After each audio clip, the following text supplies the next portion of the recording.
नमस्कार दोस्तों, स्वागत है आपका हमारे YouTube चैनल पर। आज हम बात करने वाले हैं जीडीपी के बारे में।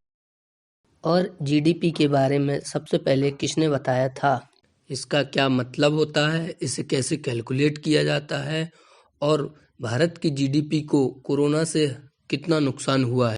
अगर आप नहीं जानते हैं कि जीडीपी क्या है तो इस वीडियो को ज़रूर देखें।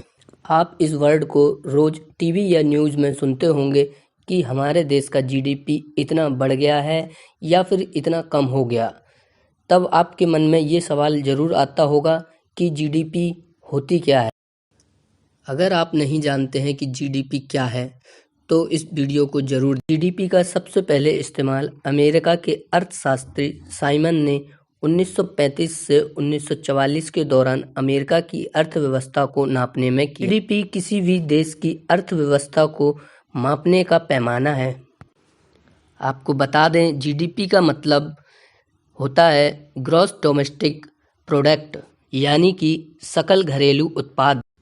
किसी भी तय समय में, जैसे कि एक साल, किसी भी देश में तैयार होने वाले प्रोडक्ट और सर्विसों को अगर मिला दिया जाए और उसकी कीमत मार्केट के हिसाब से लगा दिया जाए तो उसे उस देश की कहा जाता है।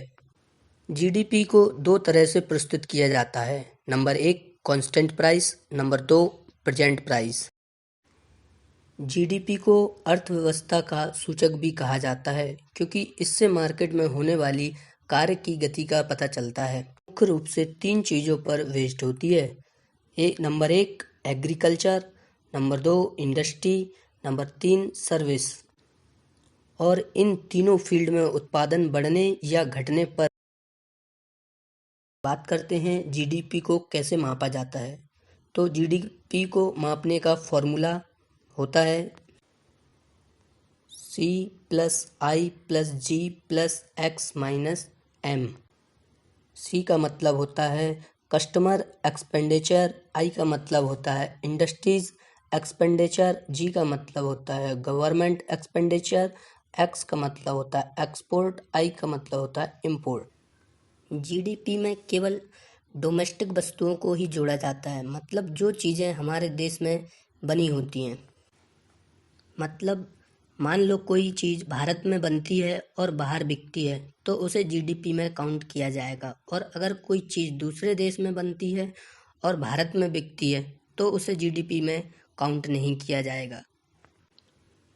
जैसे कि उदाहरण के तौर पर कोई कार भारत में बनती है और वो विदेश में बिकती है तो वो जीडीपी में काउंट होगा। और वहीं अगर कोई चीज़ चीन में बनती है और भारत में बिकती है तो वो जीडीपी में काउंट नहीं होगा।